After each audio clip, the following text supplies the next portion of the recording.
Bom dia, meus irmãos, graça e paz. Vamos abrir as nossas Bíblias na primeira carta de João,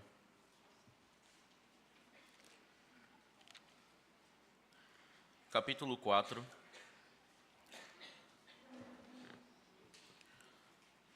versículos de 7 a 16.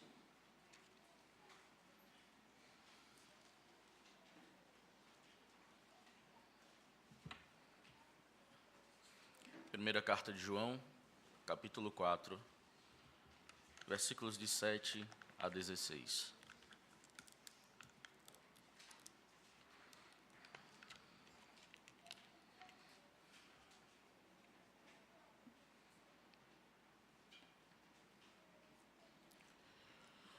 Diz assim a palavra do nosso Deus: Amados, amemo-nos uns aos outros, porque o amor procede de Deus. E todo aquele que ama é nascido de Deus e conhece a Deus. Aquele que não ama não conhece a Deus, pois Deus é amor. Nisto se manifestou o amor de Deus em nós, em haver Deus enviado o seu Filho unigênito ao mundo, para vivermos por meio dele. Nisto consiste o amor, não em que nós tenhamos amado a Deus, mas em que Ele nos amou e enviou o seu Filho como propiciação por nossos pecados. Amados, se Deus de tal maneira nos amou, devemos nós também amar uns aos outros. Ninguém jamais viu a Deus. Se amarmos uns aos outros, Deus permanece em nós e o seu amor é em nós aperfeiçoado. Nisto conhecemos que permanecemos nele e ele em nós, em que nos deu o seu Espírito. E nós temos visto e testemunhamos que o Pai enviou o seu Filho como Salvador do mundo. Aquele que confessar que Jesus é o Filho de Deus, Deus permanece nele e ele em Deus. E nós conhecemos e cremos no amor que Deus tem por nós. Deus é amor. E aquele que permanece no amor, permanece em Deus e Deus nele. Hoje em dia é muito comum encontrarmos cristãos nominais. Cristãos que, por mais que dizem ser seguidores de Cristo, não andam como tais. É muito comum ouvirmos discursos teológicos de pessoas que se dizem conhecedoras da palavra, mas que na verdade estão carregadas de egoísmo, estão carregadas de outras intenções, senão a fidelidade ao nosso Deus. Também é muito comum encontrarmos dentro destes cristãos nominais pessoas que têm uma busca apenas egoísta, vão à igreja apenas atrás de experiências, atrás de milagres, mas nunca, muitas vezes, atrás de consertar a sua própria vida e andar como Deus requer de cada um de nós. No entanto, o que João vem falando em toda a sua carta é que nós precisamos mudar a nossa vida. É que precisamos analisar a nossa vida em todos os aspectos. Nós já sabemos o contexto e sabemos que João ele escreve essa carta porque haviam se levantado falsos mestres no meio da igreja da Ásia Menor que estavam ensinando falsas doutrinas, estavam ensinando, distorcendo o ensino dos apóstolos, estavam negando a encarnação de Cristo, estavam negando uma vida de piedade, estavam negando uma vida de santidade. Esses falsos mestres que surgiram do meio da própria igreja, como o apóstolo conta nos primeiros capítulos da sua carta, surgiram no meio da própria igreja e agora estavam tentando afastar os membros destas igrejas da verdade. Estavam tentando a todo custo fazer com que as pessoas acreditassem em mentiras ditas por eles para afastá-los da verdade. Muitos afirmam conhecer a Deus e dominarem de forma teórica a Bíblia, mas na verdade têm ensinado falsas doutrinas.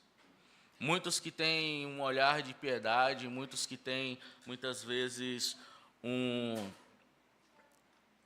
uma máscara de quem está simplesmente querendo ajudar, na verdade está querendo afastar você da verdade. Essa é uma realidade que aconteceu na Ásia Menor, na época de João, mas isso também é uma realidade que acontece nos dias de hoje. O apóstolo nos ensina agora que, mais uma vez, que existe uma marca do verdadeiro cristianismo. Existe uma marca e ele traz essa marca como sendo o amor.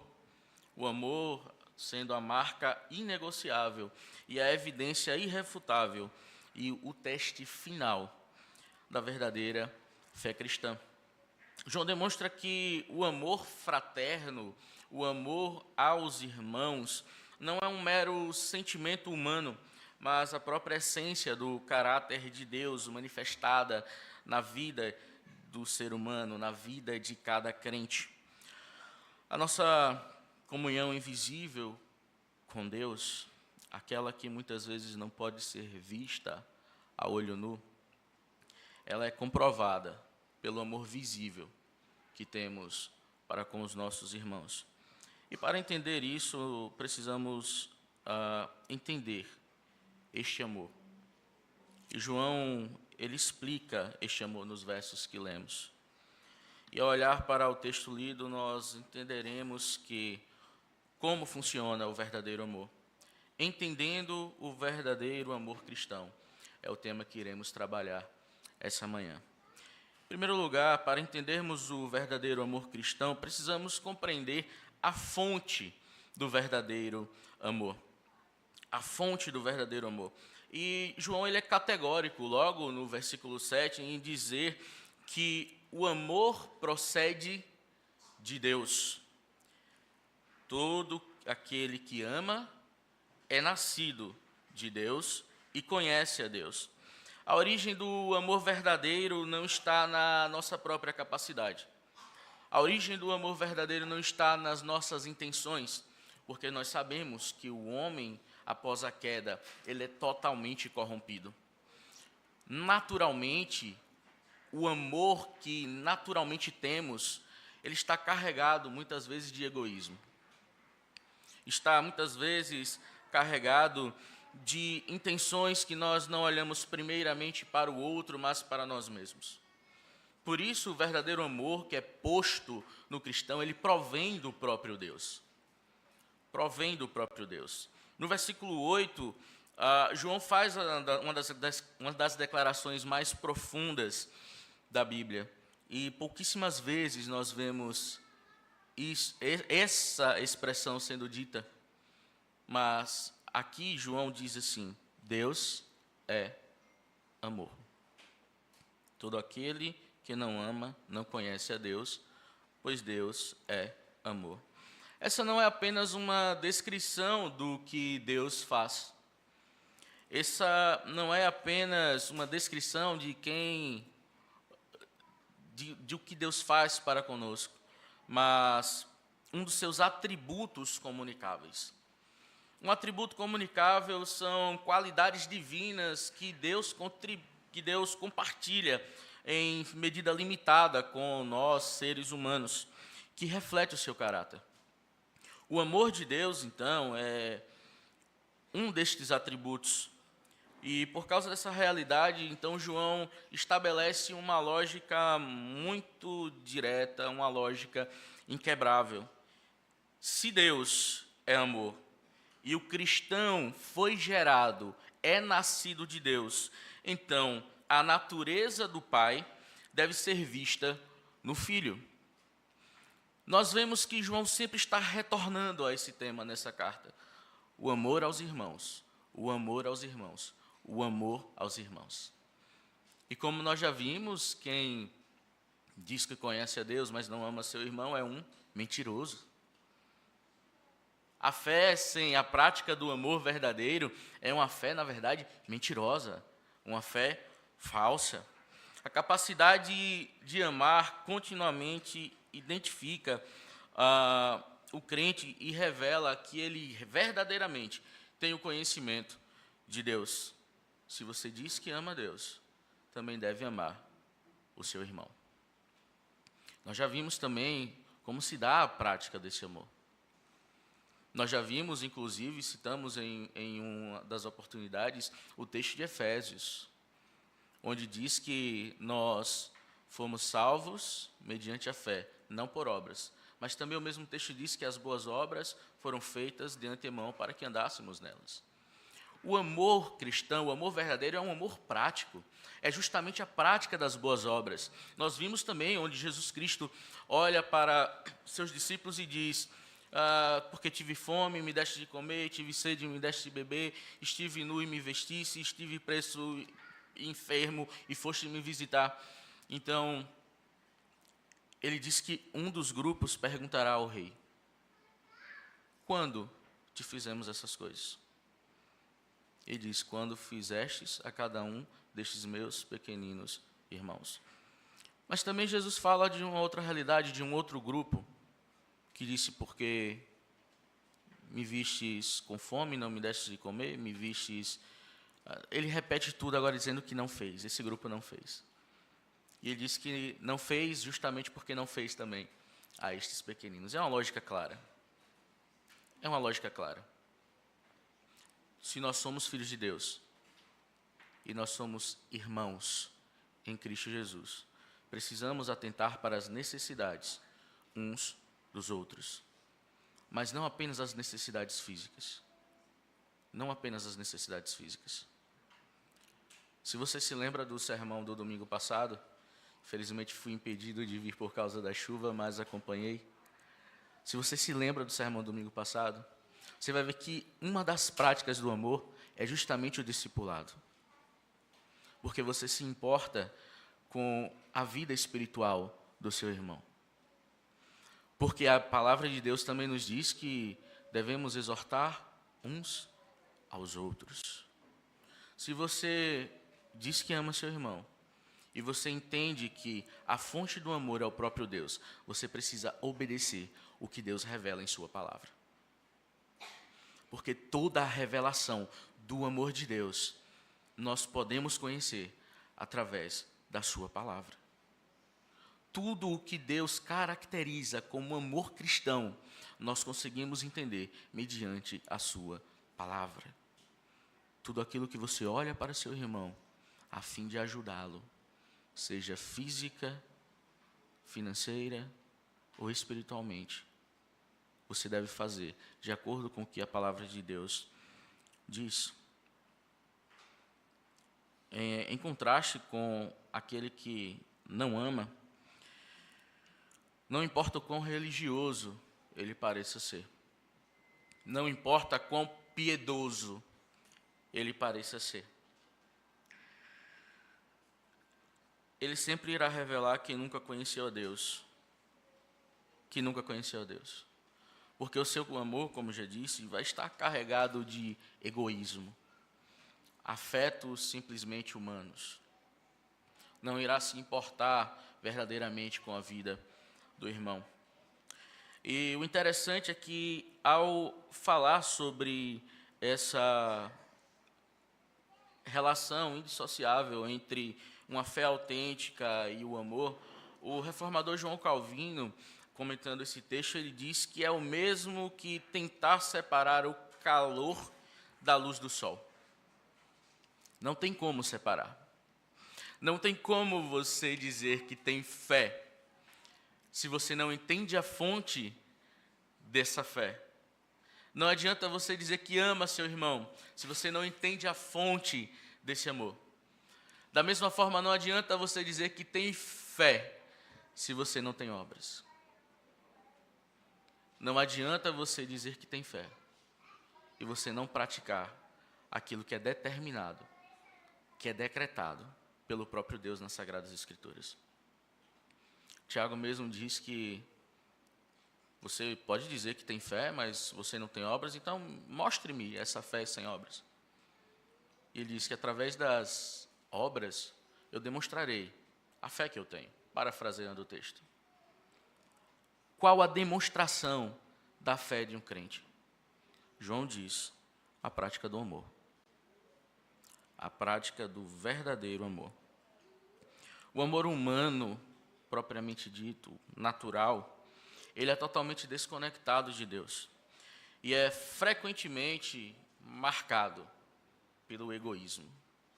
Frequentemente marcado por interesses passageiros e por paixões mundanas. Os descrentes até podem demonstrar uma afeição devido à graça comum de Deus.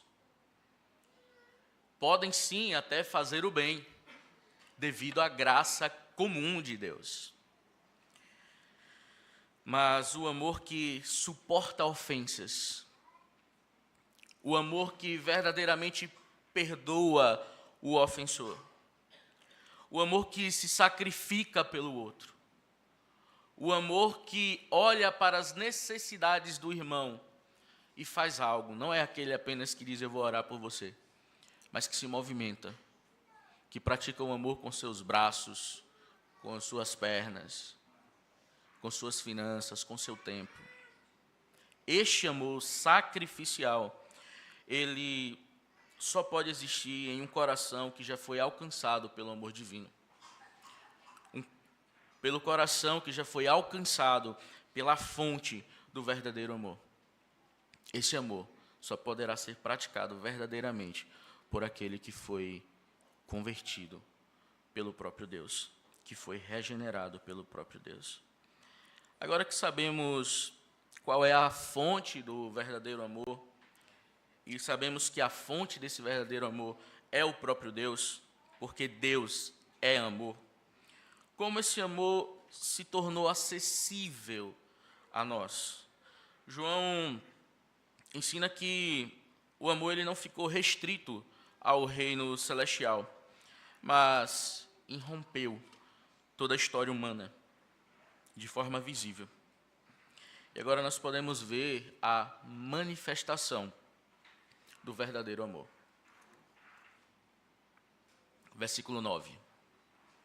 Nisto se manifestou o amor de Deus em nós, em haver Deus enviado o seu Filho unigênito ao mundo, para vivermos por meio dele.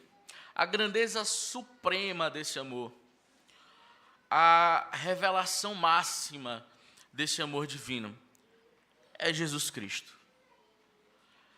É Deus Pai enviando o seu Filho para morrer por nós. E vale ressaltar quem éramos nesse momento. Inimigos de Deus. Totalmente desviados da vontade de Deus. Inimigos. Vivíamos em desobediência. Estávamos mortos em nossos delitos e pecados. Não tínhamos parte com Deus. Era impossível para nós salvar-nos a nós mesmos, sendo bem redundante para você entender. Era impossível que alcançássemos salvação pelas nossas próprias obras, porque todas as nossas obras eram más. E mesmo sendo inimigos de Deus, Deus entrega seu próprio Filho para morrer por inimigos seus. A expressão máxima do amor de Deus por nós é Deus enviando o seu próprio Filho para derramar sangue em nosso lugar. Jesus Cristo, o justo, pagando o preço que os injustos deveriam pagar. A expressão máxima do amor de Deus. João destaca que nós não amamos a Deus primeiro. Pelo contrário. No nosso coração, a nossa natureza decaída, éramos inimigos e rebeldes à sua lei. Totalmente rebeldes. E foi Deus quem tomou a decisão de nos amar primeiro. Que amor é esse? Deus olha para inimigos seus, que mereciam a condenação eterna, e escolhe alguns, e entrega seu próprio filho para morrer por estes. Nós estaríamos condenados eternamente ao inferno, se Deus não tivesse nos amado primeiro, porque naturalmente nós não teríamos amado os seus decretos, não teríamos obedecido ao seu chamado. Deus toma essa iniciativa de nos amar livremente, sem que houvesse em nós qualquer mérito que pudesse atrair o seu favor.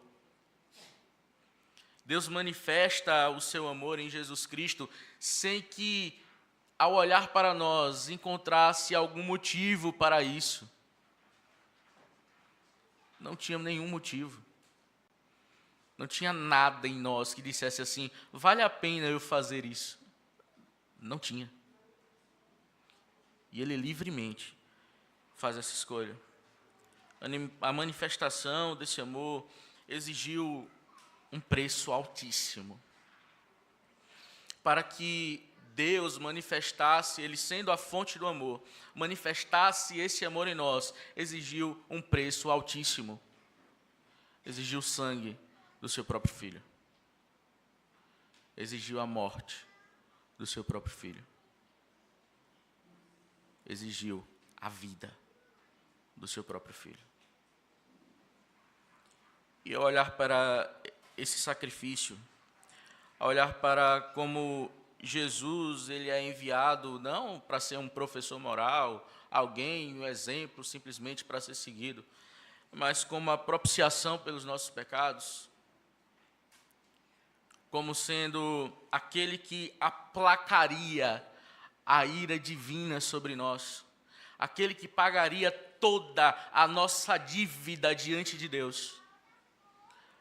Ao olhar para Cristo, ao olhar para esse sacrifício, muitas vezes nós temos a coragem de olhar para o nosso irmão e dizer, eu não gosto dele.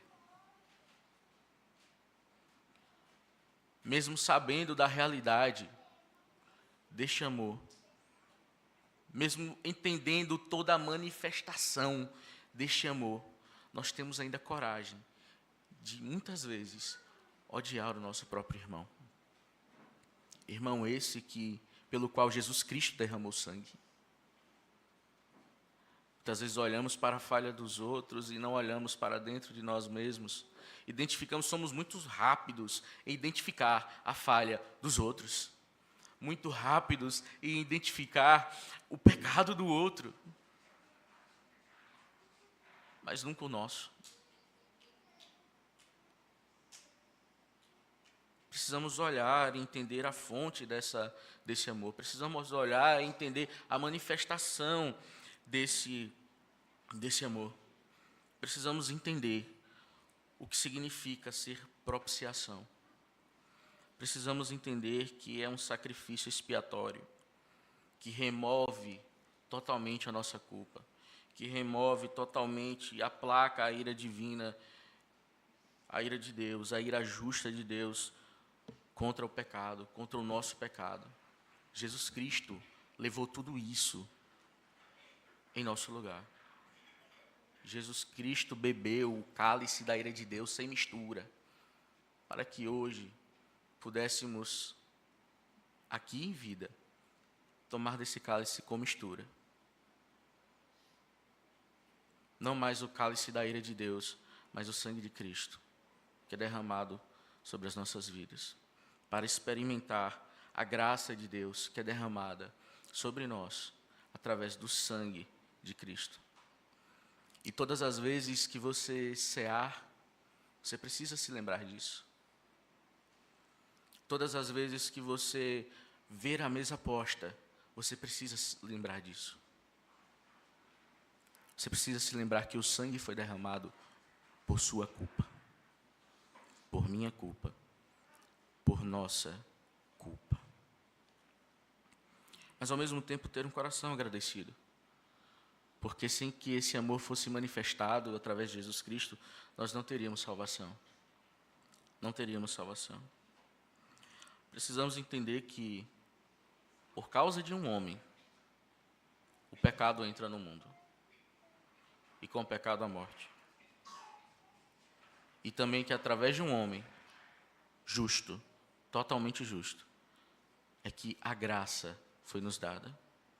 Jesus Cristo, a expressão máxima do amor de Deus por nós. Então, o amor de Deus não é um amor como hoje é dito. Não é um amor, simplesmente um amor romântico. Não é simplesmente uma paixão, mas uma ação, um auto-sacrifício. Um sacrifício extremo que foi feito. Foi uma escolha, um ato. Cristo bebeu o cálice da ira divina até a última gota, para que fôssemos perdoados. Quando olhamos para a cruz, percebemos que não foi a cruz que gerou o amor de Deus. Lembre-se que a fonte é o próprio Deus. Mas por causa do amor de Deus, foi o amor de Deus que produziu a cruz, o sacrifício. O amor de Deus produziu o sacrifício. E esse é exatamente o padrão, o modelo de amor que nós temos que ter. Esse é exatamente o modelo padrão de amor que precisamos ter em mente e que precisamos praticar. É um amor que dá a vida pelo outro. É um amor que se preocupa com a vida espiritual do outro. De como esse irmão tem vivido a comunhão uns com os outros, mas a comunhão com Deus. Ao ver um irmão que está andando fraco na fé, o que você tem feito? Você simplesmente olha e diz, não, fulano não tem jeito mesmo, já conversei.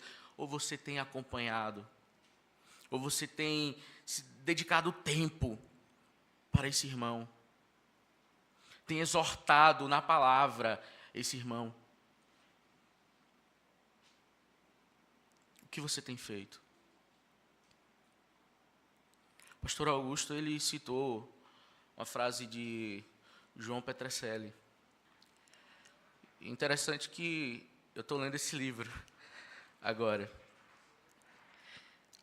E o que mais me chocou inicialmente é como ele trata a questão do discipulado. E ele diz que a gente às vezes acredita que o discipulado é apenas para novo convertido. E ele disse que não, que todos precisamos ser discipulados. E foi isso que o pastor até citou aqui. Quem você tem discipulado? Quem você tem acompanhado?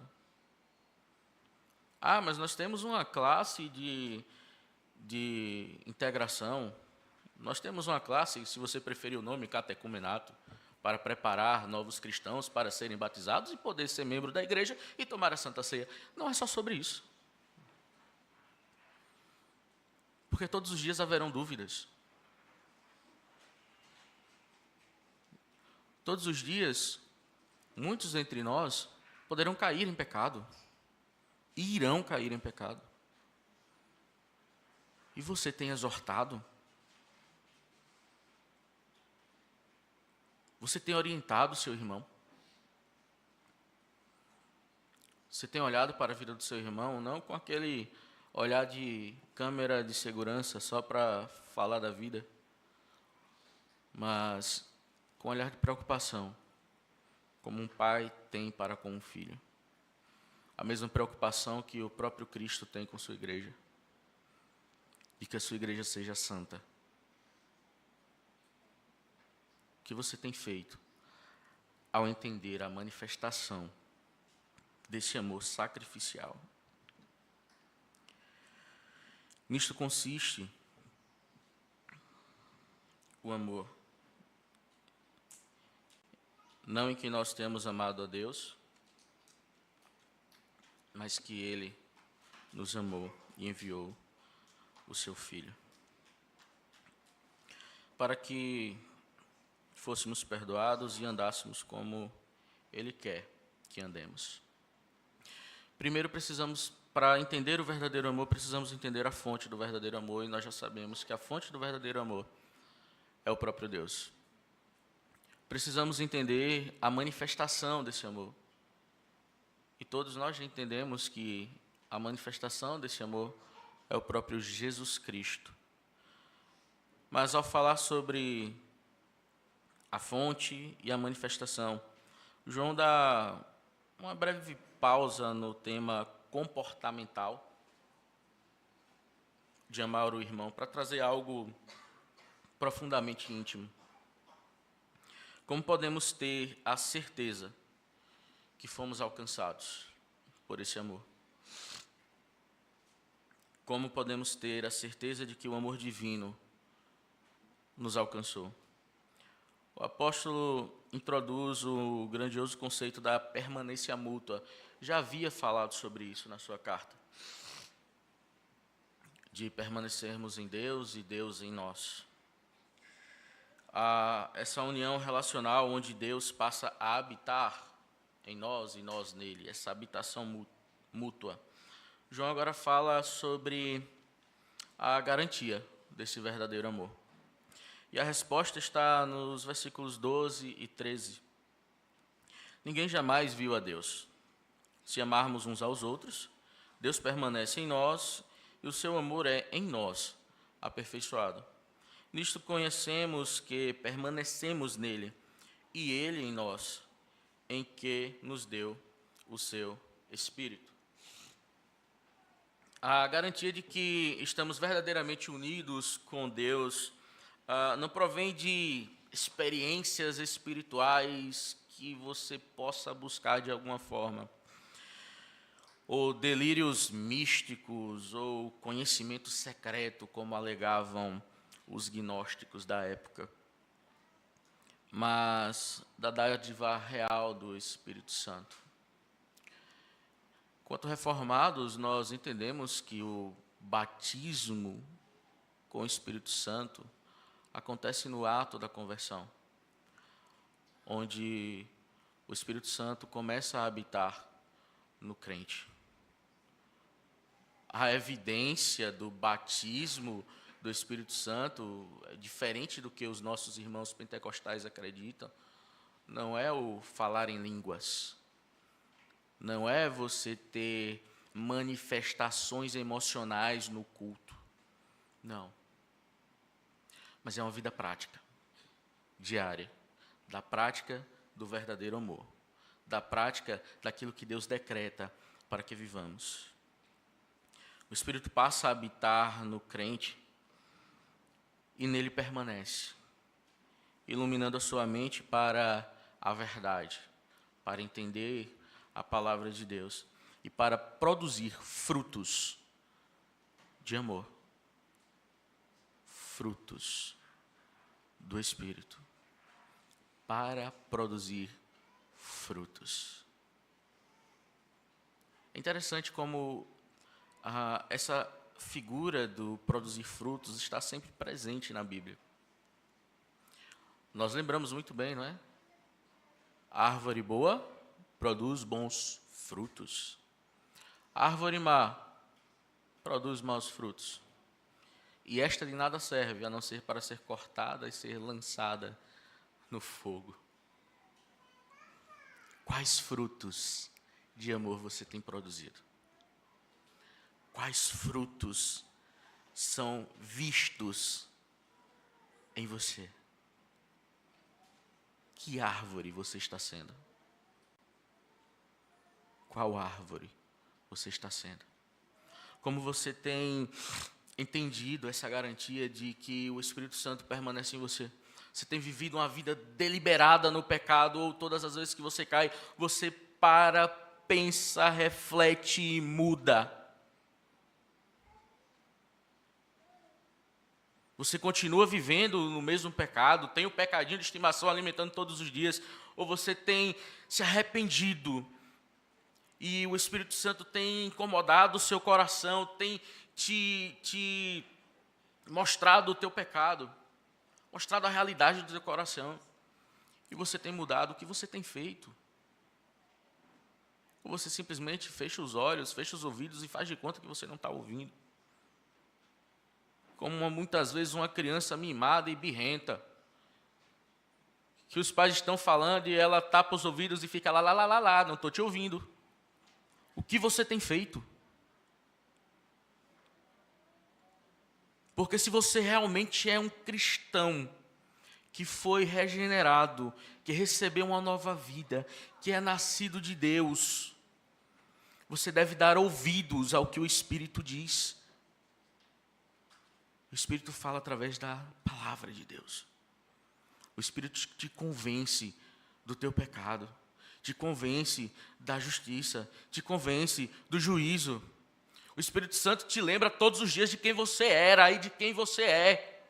O Espírito Santo te lembra todos os dias do que Cristo precisou fazer. Precisou morrer por você. Meu irmão, se você continua sendo um filho rebelde, pare imediatamente.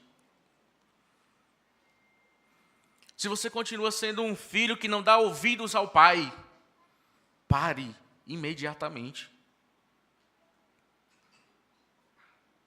E você consegue.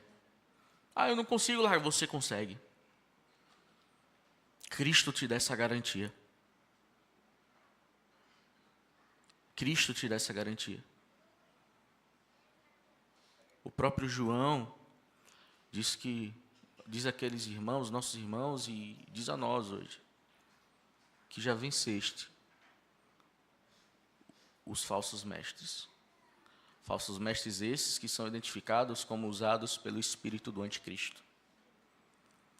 Em diversas passagens nós ouvimos também a Bíblia dizer: vocês venceram o maligno. Nós temos a condição de vencer o pecado que tenazmente nos assedia. Temos essa garantia. Precisamos viver como se vivêssemos em guerra. É o espírito contra a carne. É a santidade de vida contra o pecado. Não se conforme quando você pecar. Preste muita atenção. O preço do teu pecado foi a morte do teu Senhor. O preço do teu pecado foi a morte daquele que te fez amigo de Deus, daquele que te fez filho. Se você entende o preço do seu pecado, se você entende o preço do seu pecado, você não vai flertar com ele. Versículo 14. E nós temos visto e testemunhamos que o Pai enviou o seu Filho como Salvador do mundo. A nossa fé ela não é baseada em fábulas, em histórias, mas em um fato que aconteceu na história e aconteceu com um objetivo. Os apóstolos eles conviveram fisicamente com Jesus Cristo. Eles testemunharam que Ele é o Salvador do mundo. Significando que o amor de Deus ultrapassou todas as fronteiras, inclusive fronteiras étnicas de Israel, para resgatar pecadores em todas as etnias. E esse evangelho, esse amor, chegou até nós. até o nosso povo. Até o nosso povo. Povos de todas as nações foram alcançados pelo sacrifício de Cristo. De todas as nações. Versículo 15 e 16. Aquele que confessar que Jesus é o Filho de Deus, Deus permanece nele e ele em nós. E nós conhecemos e cremos no amor que Deus tem por nós. Deus é amor. E aquele que permanece no amor, permanece em Deus e Deus nele. Aquele que permanece no amor. A confissão pública de que Jesus é o Filho de Deus, a fé em Jesus Cristo, nos leva inevitavelmente a uma vida de prática do amor. De prática do amor. Não de um amor gerado por nossos sentimentos, mas um amor gerado pelo próprio Deus. Um amor gerado pelo próprio Deus. Em Jesus Cristo. Afinal, somos, como alguns gostam de usar essa ilustração, nós somos como a lua e não como o sol. A lua nós já sabemos, né? Não tem luz própria. Reflete a luz do sol. Isso é básico, acho que todo mundo já entende. Mas por que utilizam muito essa ilustração? Justamente para mostrar que a luz de Cristo é que faz com que nós resplandeçamos essa luz. Da mesma forma, o amor de Deus é que nos faz praticar este amor. Não vem de nós. É Deus agindo em nós e através de nós. E através de nós. Meus irmãos, diante de tudo isso, nós precisamos entender algumas coisas aqui. Primeiro que precisamos ter a consciência de que o padrão de amor é estabelecido não pelo que eu acho, mas pelo próprio Deus, que é a fonte do amor. Tentar amar com sua própria força decaída e com seus próprios sentimentos é inútil. Precisamos ter em nossa mente que o padrão de amor cristão é estabelecido pelo próprio Deus em Jesus Cristo. E o padrão de amor do amor cristão é um amor sacrificial. É um amor que não olha primeiramente para o seu próprio umbigo, mas olha para as necessidades do outro. É um amor que se importa mais com o outro. É um amor que olha para os irmãos, entende as necessidades e age. E age. Porque não adianta você só saber se você não faz nada. Se você sabe o que deve fazer e não faz, você peca. Você peca. Na prática, isso significa que quando você se deparar com alguém difícil de amar, lembre-se que você era muito mais difícil. Quando você se deparar com alguém que você diz assim, fulano de tal é uma pessoa difícil, lembre-se que você também não é fácil. Você também não é. Você não é nenhum santinho. Você foi justificado e você é santificado. Se dependesse de você mesmo, você seria pior do que essa pessoa. Mas a graça de Deus te alcançou.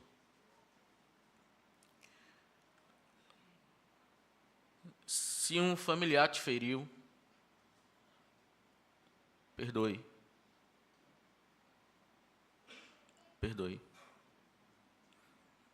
Se você tem um colega de trabalho hostil, tente se aproximar dele. Porque o que ele precisa é ouvir do Evangelho. Ah, mas e se ele não se converter? Não é problema seu. Isso aí é Deus que resolve. Seu papel é pregar o Evangelho. Seu papel é apresentar Jesus Cristo. Seu papel é apresentar a saída para aqueles que não veem saída nenhuma para a sua vida. Se for um irmão da igreja, meus irmãos, aí eu tenho que procurar alguma forma de falar isso. Porque seria muito fácil a gente simplesmente olhar rindo e dizer que você só tem que tomar vergonha na cara porque ele é seu irmão. Porque ele é seu irmão. Porque se você tem que amar, se você tem que orar até pelos que vos perseguem, se você tem que amar até seu inimigo, quem dirá o seu irmão? Ah, mas quem disse isso? Jesus. Aí se você não quiser acreditar, você resolve com ele. Porque foi o próprio Jesus. Ele ainda disse que se você ama só o seu irmão, se você ama só quem está próximo de você, o que você faz demais? Até os ímpios fazem isso.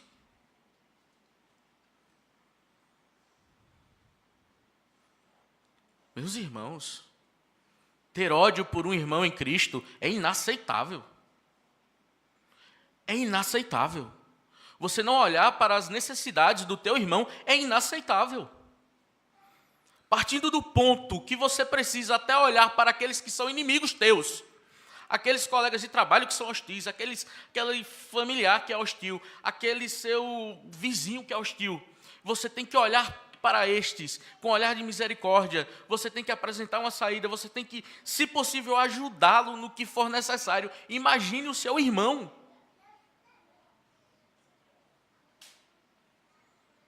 É inaceitável que o povo de Deus viva como inimigos. É inaceitável que o povo de Deus não olhe para as necessidades mútuas e não vivam aquilo que era vivido pela igreja em Atos dos Apóstolos, que tinham tudo em comum. Tinham tudo em comum. O ser humano é egoísta. Sim, é. Mas a partir do momento que temos o nosso coração transformado, nós não podemos mais ser. O coração humano tende a pensar primeiro em mim. Como a gente diz lá no interior, não sei se aqui vocês têm esse costume, mas farinha pouca, meu pirão primeiro. Não sei se vocês entendem isso. Mas se você tem a necessidade e olha primeiro para você, não é esse pensamento egoísta, que é o pensamento do amor cristão. A partir do momento que você é transformado, o seu amor também é transformado, a forma como você ama é transformada. Como você quer apresentar o Evangelho para uma pessoa, se você é uma pessoa rixosa? Eu espero que essa pessoa difícil de ser lidada e hostil no seu trabalho não seja você. Eu espero que essa pessoa difícil de ser lidada não seja você. Porque se for você, como você quer apresentar o Evangelho? Como você quer oferecer-se para caminhar com Ele, para ensinar de Cristo? Seja diferente. E entenda que a manifestação do amor de Deus também nos traz garantia para vivermos esse amor. O amor não é apenas uma emoção humana, mas a própria essência do Criador. Pois Deus é amor. Ele é a fonte inesgotável onde flui todo o bem e todo o amor, toda a compaixão. Essa essência divina que parecia oculta no céu foi revelada a nós por meio de Jesus Cristo, para que agora vivamos como Ele viveu. Ao contemplar a fonte desse infinito amor, a manifestação sacrificial na cruz e a garantia do Espírito Santo habitando em nós e trabalhando em nossos corações, somos inevitavelmente chamados a abandonar o nosso egoísmo, a abandonar o nosso orgulho, a abandonar toda e qualquer outra forma de pensar sobre a existência de qualquer outro tipo de amor. Uma vez que fomos amados com tão grande e imerecido amor, que testemunhamos este amor nas nossas vidas, agora precisamos obedecer. Precisamos obedecer esse mandado supremo: amarmos uns aos outros, para a glória de Deus Pai. Se você conhece a Deus, você deve amar o seu irmão. Porque se você diz que ama a Deus, mas odeia seu irmão, você é um mentiroso. Que essa palavra seja aplicada nos nossos corações e que, naquilo que todos nós precisamos mudar, que o Espírito venha trabalhar, para que possamos ser cristãos mais autênticos a cada dia e para que possamos praticar esse amor. Para que ao evangelizar, ao discipular, tenhamos em mente não o problema da ruindade do outro, mas como Cristo pode tratar. E que venhamos olhar para as necessidades de todos, e principalmente dos nossos irmãos, e naquilo que está ao nosso alcance, que venhamos fazer algo, que venhamos praticar, que esse amor seja um amor prático em nossas vidas. Vamos orar?